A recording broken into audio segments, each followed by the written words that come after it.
Assalamualaikum dan salam sejahtera. Kali ini, rancangan kita berkisar tentang perbualan. Selalunya, dengan siapa Daniel berbual? Selalunya, Daniel berbual dengan ahli-ahli keluarga seperti ayah, ibu, kakak, abang dan adik Daniel. Selain itu, dengan guru, guru besar dan rakan-rakan. lagi? Dengan kaki tangan pejabat pos, kaki tangan hospital dan banyak lagi. Dengan pakcik penjual aiskrim dan abang pekerja kantin pun Daniel pernah berbual. Kalau begitu, mari kita saksikan Daniel berbual dengan orang-orang yang pernah berbual dengannya.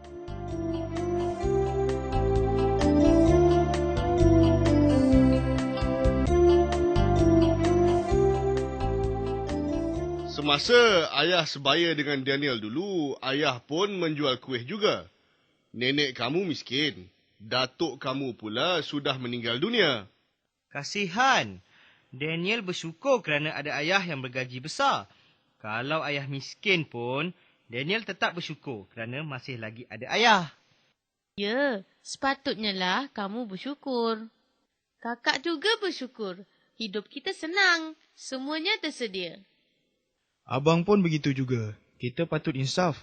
Ada orang yang sangat susah hidupnya. Adik pun mesti bersyukur juga. Ya, sayang?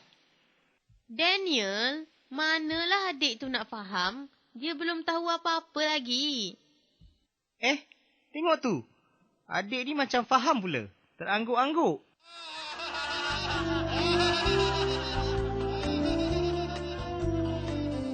Perbualan itu tadi, perbualan Daniel dengan siapa? Ada yang nak jawab? Ya, perbualan Daniel dengan keluarganya.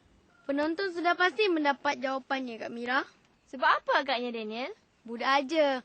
Sebab dalam perbualan itu, Daniel menggunakan kata panggilan seperti ayah, ibu, kakak, abang dan adik. Ya, kita mesti menggunakan kata panggilan sesuai semasa berbual. Kalau orang lelaki itu sebaya dengan bapa kita, kita panggil Pakcik, sebaya dengan ibu kita. makcik. Kalau tu sedikit saja daripada kita.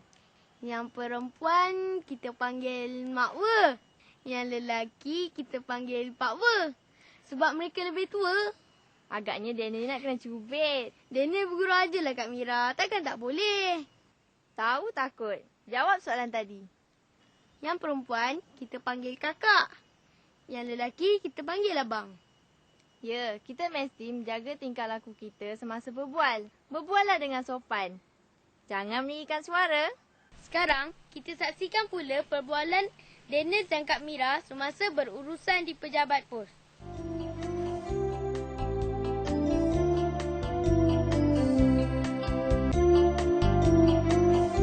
Selamat pagi. Boleh saya bantu? Selamat pagi. Tolong berikan saya stem 30 sen. 10 keping. Boleh. Ini stemnya. Terima kasih, Puan. Sama-sama. Selamat pagi, Encik. Selamat pagi. Encik, saya hendak mengepus bungkusan ini ke Johor Bahru. Berapakah harga stemnya? Boleh. Biar saya timbang dahulu bungkusannya. Harga stemnya cuma RM7 sahaja. Dan ini stemnya. Terima kasih, Encik. Sama-sama. Kalau menampak stem itu usahlah guna air liur ya. Gunakan gam supaya lebih bersih. Baiklah, Encik. Terima kasih. Sama-sama. Kaki tangan pejabat pos tu lebih kurang sebaya dengan bapa Daniel. Mengapakah Daniel tidak menggunakan kata panggilan pakcik? Perbualan ini perbualan rasmi. Kita gunakan kata panggilan puan bagi perempuan atau encik bagi lelaki. Minggu lepas Daniel belajar, Kak Mira. Rasanya, lebih baik kita rujuk pakar bahasa untuk mengetahui lebih lanjut tentang perbualan. Bagus tu. Daniel pun nak tahu mengapa manusia berbual. Dalam kehidupan, kita mesti berbual. Berbual ini melibatkan dua pihak atau lebih. Jadi, terdapat beberapa kepentingan apabila kita berbual. Yang pertama, kita berbual untuk mengeratkan perhubungan. Apabila kita berjumpa seseorang, kita akan bertanyakan khabar. Kita berjumpa dengan guru, kita berjumpa dengan ibu bapa, kita bertemu dengan rakan-rakan dan sebagainya. Kita perlu berbual. Selain itu, kita perlu berbual untuk mendapatkan perkhidmatan. Apabila kita pergi ke pejabat pos ataupun kita pergi ke pejabat kerajaan, apabila kita pergi ke bank, kita perlu bercakap. Kita perlu bertanyakan sesuatu. Jadi kita berbual. Selain itu, kita perlu berbual untuk mendapatkan maklumat. Misalnya, kita pergi ke perpustakaan negara, kita pergi ke planetarium negara, kita pergi ke Petrosains dan sebagainya. Kita perlu mendapatkan maklumat, kita bertanya dengan pegawai yang bertugas. Berbual sebenarnya ada dua bentuk. Satu perbualan secara formal dan satu lagi perbualan secara tidak formal. Perbualan formal ini apabila kita bertemu dengan pegawai kerajaan, apabila kita bertemu pegawai di pejabat pos, apabila kita bertemu dengan pegawai di bank. Jadi perbualan di sini bukanlah perbualan dengan rakan atau perbualan di kantin atau perbualan di mana-mana, tetapi perbualan ini dalam bentuk rasmi. Dalam perbualan secara formal, ya, kalau di pejabat dan sebagainya, jadi kita juga perlu menggunakan bahasa yang bertata susila. Sebagai contoh, kita sebut, selamat pagi encik, minta maaf saya mengganggu, boleh saya dapatkan borang kemasukan ke sekolah berasrama penuh dan sebagainya. Jadi maknanya cara kita berbual dengan seseorang itu penting, bukan sahaja melalui adab, tetapi bahasa yang kita gunakan. Perbualan yang kedua ialah perbualan dalam bentuk tidak formal, iaitu tidak rasmi. Perbualan ini berlaku seperti di dalam kelas, di luar kelas, di padang, ataupun di pasar, ataupun di mana-mana. Ketika berbual, kita mestilah menjaga beberapa adab. Yang pertama sekali, apabila kita berbual, kita mesti melihat wajah orang yang kita berbual tadi itu. Supaya orang yang berbual dengan kita tadi tidak berasa kecil hati dan dia yakin bahawa kita menunjukkan minat untuk berbual dengannya. Itu yang pertama sekali. Yang kedua, dari segi nada suara, intonasi. Janganlah kita berbual dengan suara yang meninggi, sedangkan kita duduk dekat dengan orang yang kita berbual tadi. Selain itu, kita hendaklah menggunakan bahasa yang sopan. Maknanya bahasa yang tidak menyakiti orang lain, bahasa yang disenangi, dan bahasa yang sedap didengar atau bahasa yang lembut. Maknanya apabila kita berbicara atau kita berbual dengan seseorang, bahasa itu akan menunjukkan kita ini merendah diri. Sebagai contoh, maafkan saya cikgu, izinkan saya keluar ke tandas. Seterusnya, apabila kita berbual, ini yang penting. Kita mestilah menggunakan kata panggilan yang sesuai atau kata sapaan yang sesuai. Sebagai contoh, kita mesti tahu menggunakan kata panggilan untuk guru, untuk ibu bapa, untuk kawan-kawan atau untuk pegawai kerajaan. Sebagai contoh, kita janganlah menggunakan kata ganti nama diri aku kepada cikgu, atau aku dengan ibu bapa, atau aku dengan pegawai kerajaan. Sebab apabila kita menggunakan perkataan ini kepada mereka, mereka akan menganggap kita sebagai tidak menghormati mereka. Apabila kita berbual dengan tokoh-tokoh politik ataupun orang yang lebih besar, ada kata-kata panggilan yang sesuai yang perlu kita gunakan. Sama ada tuan, encik, yang berhormat dan sebagainya. Semasa kita berbual, kita janganlah bercakap terlalu cepat ataupun bercakap terlalu pantas. Contohnya kalau kita pergi ke sesuatu tempat, ke pejabat kerajaan atau dan sebagainya. Apabila kita bercakap terlalu pantas ataupun terlalu cepat, pegawai yang berkenaan akan sukar untuk mengesan butir-butir percakapan kita. Jadi kita naklah bercakap mengikut intonasi yang sesuai, kelajuan yang sesuai, supaya butir-butir percakapan kita itu difahami.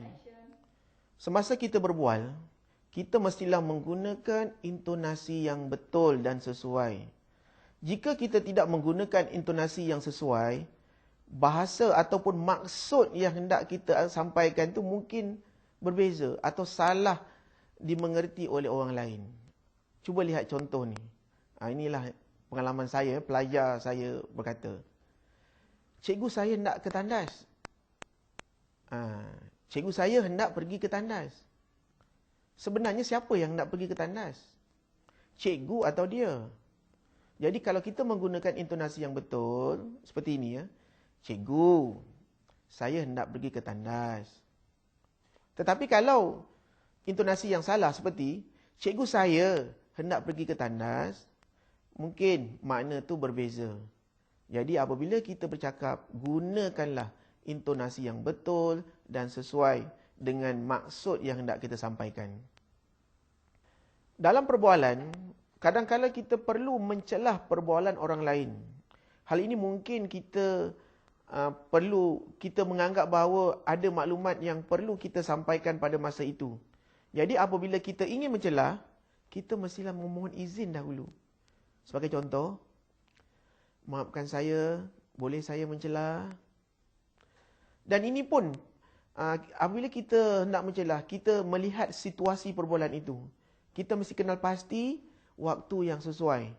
Bukan kita mencelah pada waktu mereka rancak memperkatakan sesuatu. Dan apabila kita melihat, apabila seseorang itu sampai ke satu tahap, barulah kita boleh mencelah. Dalam kehidupan, kita sebenarnya digalakkan selalu berbual. Apabila kita berjumpa dengan seseorang, kita berbual. Sebab, apabila kita berbual, kita akan dapat menghilangkan rasa takut atau malu dalam diri. Kita bimbang nanti pada satu hari.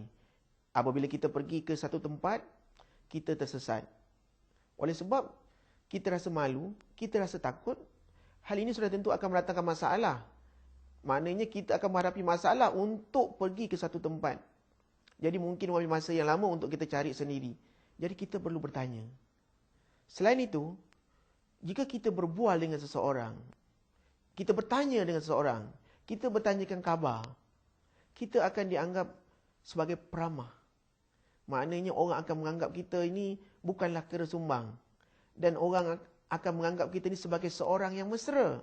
Jadi, orang akan menyenangi kita. Jadi nasihat saya, apabila kita bertemu dengan seseorang di mana-mana, walaupun tak kenal, kita mulakan perbualan. Kita bertanya, encik nak ke mana? Kakak dari mana? Dan sebagainya. Melalui cara inilah, orang akan menyenangi kita, menyukai kita, dan mereka akan menganggap bahawa kita ini boleh dijadikan kawan. Dengan perbualan, kita akan mudah mendapat kawan. Inilah salah satu kepentingan ya. Apabila kita suka berbual, kita rajin berbual. Apabila kita bertemu dengan orang, kita berbual. Kalau orang tak mulakan perbualan, kita yang memulakan perbualan.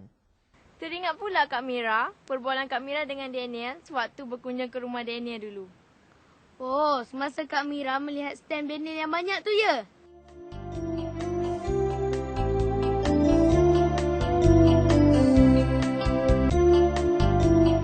Wah, banyaknya stem ni Daniel.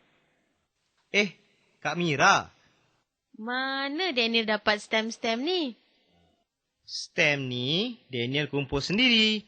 Ada juga stem yang diberikan oleh orang lain. Wah, stem dari luar negara pun ada? Stem dari Australia ni, Pak Long Razib yang kirim. Stem Brazil ini, jiran kita Puan Chua yang beri. Cuba Kak Mira tengok stem-stem ni. Cantik kan? Cantik. Ada pelbagai saiz, warna dan bentuk. Ya, harganya pun berbeza-beza. Yang ini ayah yang beri. Yang ini pula saya bertukar stem dengan kawan di sekolah. Ya, bagus kalau kita dapat bertukar-tukar stem. Banyak maklumat yang boleh kita pelajari tentang sesuatu negara itu. Contohnya, stem negara Ghana ada gambar koko. Jadi, kita tahu hasil utamanya koko.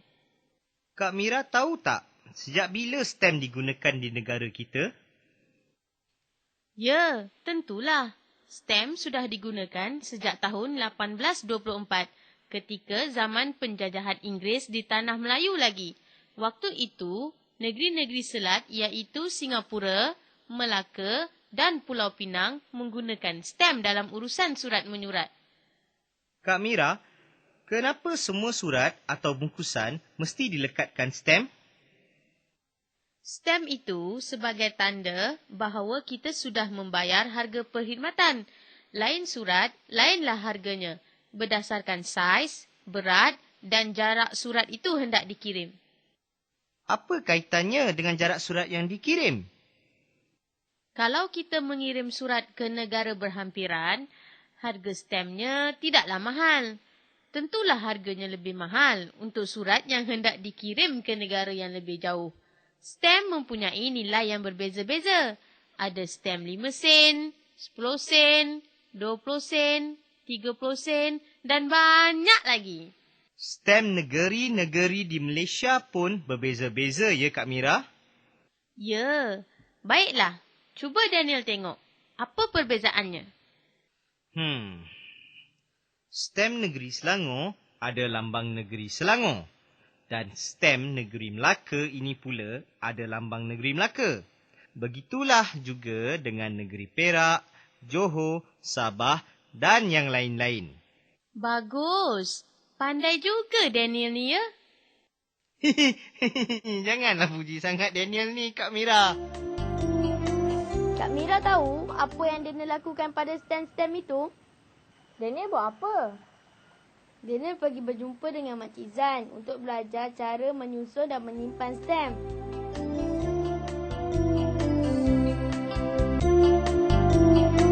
Wah, banyaknya stem kamu Daniel. Mari kita susun stem ini bersama-sama. Bagaimanakah kita hendak mengasingkan stem-stem ini Makcik Zan? Kita boleh mengasingkannya mengikut negara, negeri dan nilainya. Kemudian kita masukkan ke dalam album ini. Wah. Khusyuk betul kamu menyusun stem-stem ni, Daniel. Pakcik Man. Terima kasih, Pakcik. Pakcik telah memberikan stem yang paling banyak kepada saya. Sekarang, saya sudah ada 5 buah album stem. Bagus, Daniel. Tahniah. Mulai saat ini, saya akan berusaha bersungguh-sungguh. Sebab saya hendak menjadi pengumpul stem yang terbanyak di Malaysia. Tentu pecah rekod. Bagus semangat kamu tu Daniel. Tahniah Daniel, Daniel telah berjaya menyusun stem-stem itu. Kata orang, kalau hendak 1000 daya, kalau tak hendak 1000 dalih. Maksudnya Kak Mira? Kalau kita mahukan sesuatu, kita akan berusaha bersungguh-sungguh hingga berjaya. Kalau kita tidak mahu, kita akan berikan berbagai-bagai alasan. Ya Kak Mira? Oh ya, dalam perbualan, kadang-kadang kita terpaksa membuat teguran. Teguran hendaklah dibuat secara terus terang dan bersopan. Jangan sampai menyinggung perasaan sesiapa. Boleh berikan contohnya Kak Mira? Contohnya, kalau adik kita bermain dengan komputer, kita katakanlah kepadanya, adik boleh menggunakan komputer, tetapi gunakanlah dengan cermat. Katakanlah Zahid, kawan Daniel, meminjam buku Daniel. Setelah berbulan-bulan, buku itu tidak juga dipulangkan. Bagaimanakah Daniel menegurnya? Pandai pinjam, pandailah pulangkan. Amboi, kasarnya bahasa. Tak baik Daniel berkata begitu. Kata-kata sedemikian menyinggung perasaannya nanti. Jadi, bagaimanakah patut Daniel menegurnya? Katakan begini.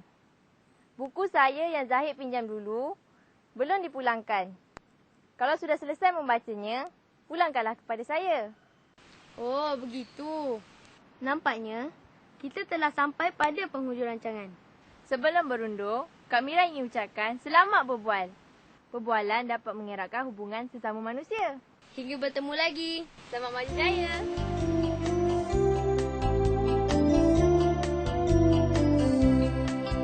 Berbual dengan ibu, boleh kita mengadu. Berbual dengan ayah, selesai masalah. Berbual dengan rakan, hilang rasa tertekan. Berbual dengan guru.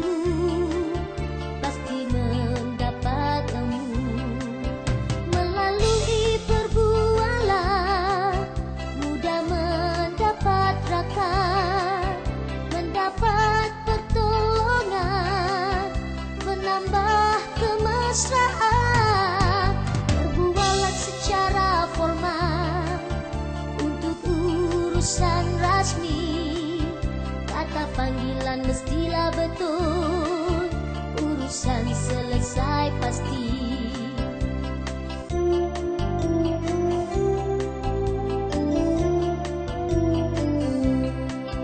Berbual dengan ibu, boleh kita mengadu. Berbual dengan ayah, selesai masalah. Berbual dengan rakan, hilang rasa tertekan. Berbual dengan guru, pasti mendapat ilmu. Melalui perbualan, mudah mendapat rakan, mendapat pertolongan, menambah kemesraan. Berbualah secara formal untuk urusan rasmi, kata panggilan mestilah betul, urusan selesai pasti.